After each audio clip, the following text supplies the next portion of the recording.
We are dressed rough. Well, you two are dressed up, but we're doing studio day at the riding, swapping studios. But this is proper ADHD brain right here. Everyone's seeing inside my mind of about 1,000 belly dancing stuff, office stuff, camera stuff, lots of stuff. I don't even know what it is. No. Yeah, but what we were talking about is how we all see ourselves differently, and we've all got little things, secrets in the closet, like me. This is like my skeletons in Colin. A sparkle skeleton. And also, in true neurodiverse style, I am also rolling myself currently on a foam ball because I can't stay still whilst everyone's chatting. I think it's about 15 bedrooms of teenage girls, with all this glittery stuff. I don't even know where to begin. Then you've got files, you've got, I just don't know what you've been doing. You must like some kind of collector maniac. Yeah. Have you got hoarding tendencies? I think so.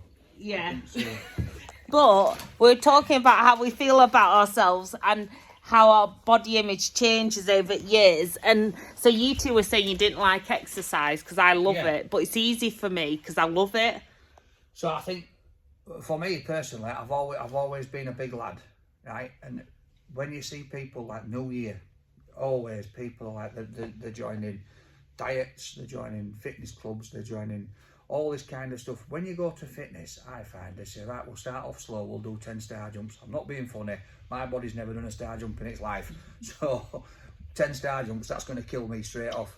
There's nothing there apart from, people have this mindset, I want to lose weight to look good. As far as I'm concerned, I look good, all right, I'm all right with how I am, but I would like to get a bit fitter, so I need to do something that's enjoyable. Definitely. You know what I mean? So like some kind of, dance fit or something like that. Snorkeling, swimming. Yeah, stuff that you're going to do rather than just go down and start doing star jumps, lifting weights, running around a track. If I started running, I tell you now, the only thing I run for is to the fridge. That is it. I ain't running nowhere else in my life. All right, maybe it's just to chase you down aisle, but you never know.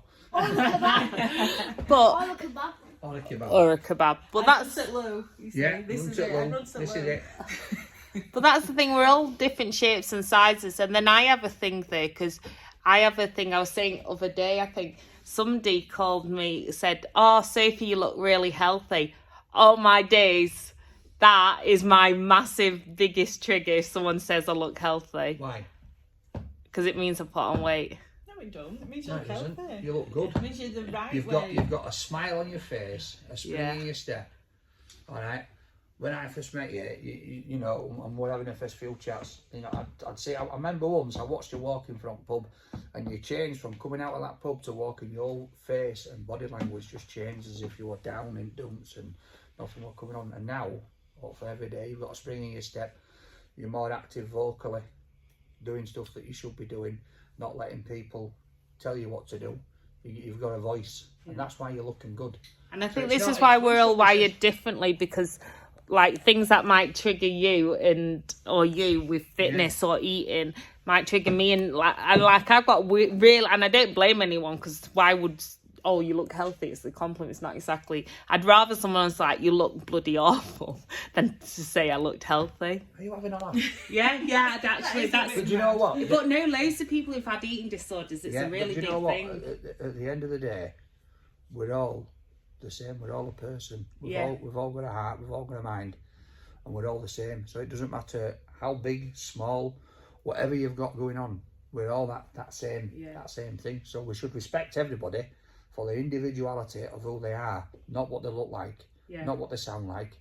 And if somebody's struggling, then you need to find a way to be able to help them, not just, put them in it, he's too big, he's too big for this. I'm not being funny. I'm a fat lad, but I'll try most things. I ain't believing go-karting my own. My knees were up here, which stadium wheel, but still give it a go. You know what I mean? And people just need to stop putting people down. Yeah. And give them a go. And like, stop putting yourselves down. Yeah. When somebody says you look good, actually think about it. Don't just jump straight in to, oh God, have I put weight on? Think about what's going on in your life. Think about what's been around you and what's been happening. And as things got better, what's changed? Why are they saying that? And it's because you're happier, you look better, you look good. Don't mean that you've put weight on. Yeah. Only weight you've put on is when I'm holding your hand.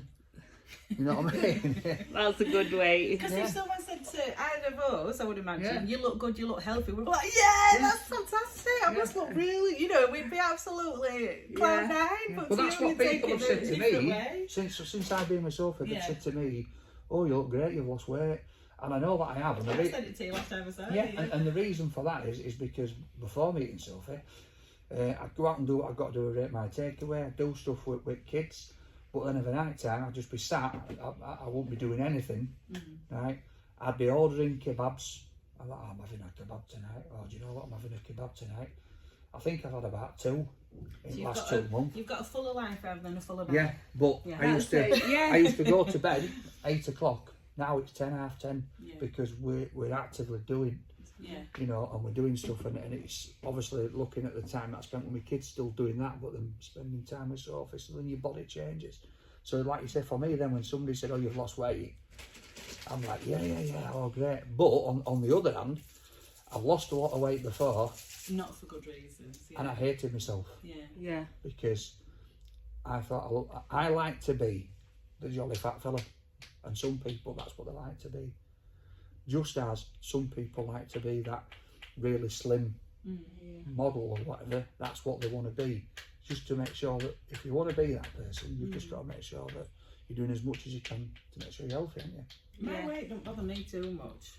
I think people judge me on my weight, but if they just left me alone, got on with their stuff, then I'd be fine. But you know something? Chubby people are the funniest people. I'm telling you now.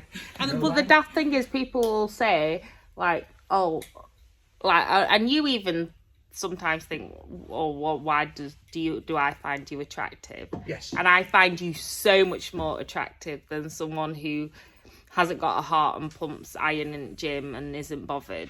Like, you're intelligent, funny, caring. You just give me the best pep talk again with my little old eating disorder head.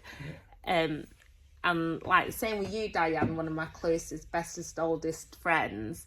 And it's like, Oldest. not oldest in your health. Age, not age, it's in terms of how long I've known you. See, I've hit Diane's spot now. I'm healthy. You're my oldest. No, you're not old. You're one of my longest standing friends. You're one of my newest. You're my newest. Seems to become old. So on that note, we've all got different little trigger points, and so one of the things that I think with everyone is it's trying to learn to love his sense. So that's what they say at church, love thy neighbour. But like my vicar always said to me, Sophie, you do that too much. You need to love thy neighbour, love yourself as you love thy neighbour, not other way around. And that is something. So I always thought there were all this saying where people always say home is where the heart is and all that, and I believe that to the fact that to create a nice home, family environment, you've got to feel good within yourself before you can feel good within that environment. Do you know what I mean? And it's the people around you that matter most. So like the home with the heart, it's inside here. You make that good, then you're going to pass that to you and your family and friends, and you're all going to be nice and loving and caring. And again, it's like at home with eating as well. When you're treating yourself nice, like even today, so normally I'd be like, we'd done Park Run, and I was so grateful to be here with George doing Park Run. Normally I'd be like, right, I've got to hammer it, I can't stop. But because I knew George was there, I was like running a bit forward, then a bit back, then I was like, it's fine to walk with him, just appreciate the moment. And I didn't normally do that. I went into full on. And one moment that Sophie appreciated, right, when we were in Egypt and we were snorkeling. And there's, these young Egyptian guys, they're getting out of water onto the boat and they're showering themselves off. Then I got out. Come to the sea. Then I got out. I climbed up that ladder, boom, with my shorts on it, and the bloke's got the shower ready to give me. I'm like, nah, mate, shower me off. And I'm like this, and I was loving it. And I was saying, and I was like doing like the Peter Andre on the shower. I was giving it all this. I turned round and I felt right good. I was in the middle of the ocean, there were boats all around us, people watching. I'm like, come on, look at me. I love my body and my body loves me. I love it. No, that's so true. And also, I love your body more than I love anyone like Peter Andre. But Sophie stood there with a cup of tea on this boat, watching such a me. Yorkshire. And I'm like this, oh yes. I'm making a cup of tea too. Yeah. Funny fun because you love snorkeling, so I was like, I'll make him a cuppa because he might be cold when he gets out. You know, let me a cup of, yeah. Thing is, what she's saying to him, she was carrying on here. This ain't Yorkshire tea. This ain't no good. This ain't Yorkshire tea. This. Right. Anyway, we'll best What get to my do? ADHD mind into new office. Let's go.